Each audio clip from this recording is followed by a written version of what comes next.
Yun mga kasuki, another microwave plate tayo. Ang brand nito ay Whirlpool. Ang issue nito, no power mga kasuki. Bale, itong client natin is suki na natin mga kasuki. Taga Green Park Kainta, dinala pa dito sa papa niya sa West Bank Floodway. Yan, tine-check natin at dinadiagnose kung bakit ayaw mag-power mga kasuki. Yan mga kasuki, tine-check natin dyan ang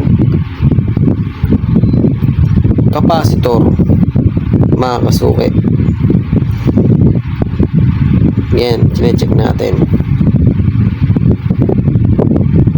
Kailangan sa tester, yung capacitor niya, pag tinester natin, papalo, babalik.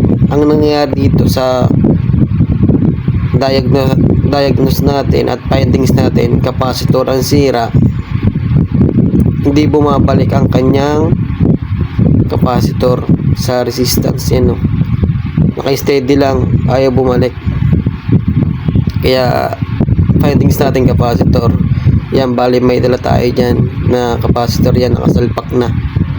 Bali, tetestiin na lang natin yan kung yun talagang sira. Yun, nagka-power na at tinesting na natin kung iinit siya.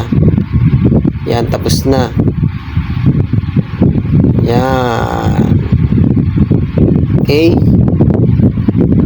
Bali, findings natin capacitor, yeah, no power. Yeah, thumbs up. Thank you po for watching.